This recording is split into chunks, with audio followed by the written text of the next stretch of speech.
আসসালামু আলাইকুম। সকাল সকাল যদি এরকম গরম গরম ভাপা পিঠা পাওয়া যায় তাহলে তো কোনো কথাই নাই।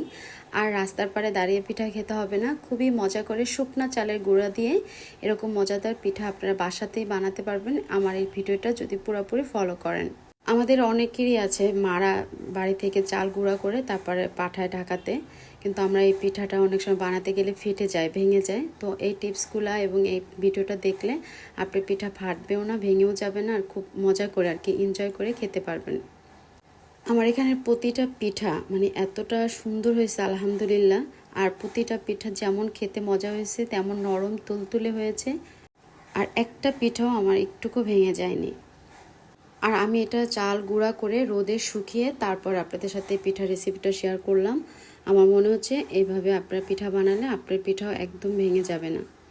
তো প্রথমে আমি এখানে শুকনো চালের যে গুঁড়াটা সেটা নিয়েছি। এখানে যে টিপসটা ফলো করবেন, যখন আতপ চালটা ভাঙাবেন মানে ভিজিয়ে রেখে তারপর যখন ভাঙাবেন তখন তার সাথে সিদ্ধ চাল মানে যেটা ভাত খেয়ে সেরকম চাল নিয়ে নেবেন। আমি আতপ চালের গুঁড়া নিয়েছি 2 বাটি, আর 1 বাটি নিয়েছি সিদ্ধ চালের গুঁড়া। পরিমাণ মতো লবণ দিয়ে খুব ভালো করে মিক্স করে নিয়েছি। সিদ্ধ চালটা যদি মিক্স করে এই গুঁড়াটা করেন তাহলে পিঠা অনেকক্ষণ ধরে নরম তুলতুলে থাকবে। তারপরে এখানে হালকা কুসুম গরম পানি, একদম হালকা মানে আঙ্গুলটা ভিজিয়ে আপনি যাতে অনেকক্ষণ রাখতে পারেন এরকম পানি এখানে দিয়ে আস্তে আস্তে করে চালের গুঁড়াটা আমি হাত দিয়ে মথে নেব।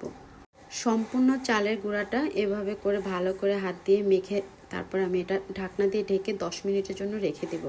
আর গুঁড়াটা দেখে আপনারা বুঝতেছেন আমি এখানে কতটা পানি দিয়েছি, মানে ওই স্যুপ বাটিরই 1.5 বাটি পরিমাণে হালকা কুসুম গরম পানি এখানে আমি দিয়েছি। আর এভাবে বাসায় একবার হলো পিঠাটা বানিয়ে দেখবেন, যদি আপনি পিঠা ভেঙে যায় আমার কমেন্ট সেকশনে জানাবেন। তবে অবশ্যই কিন্তু টিপসগুলো খুব ভালো করে ফলো করবেন।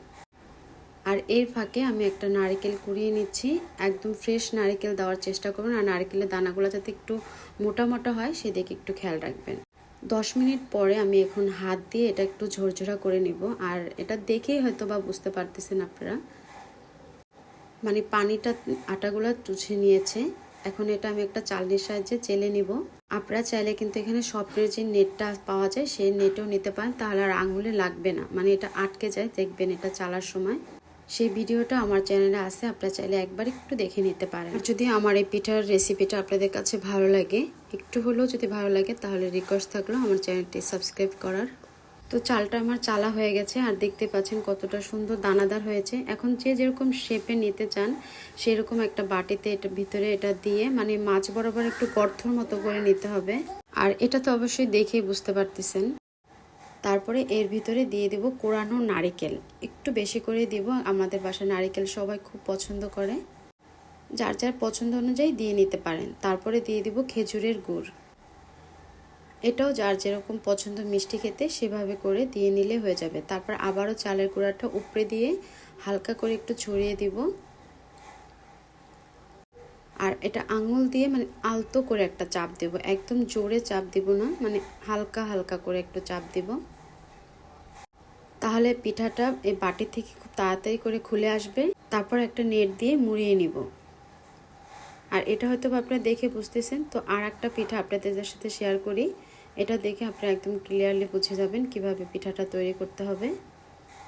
খুবই সহজ, সিম্পল, যারা একদমই নতুন তারাও কিন্তু পারবেন।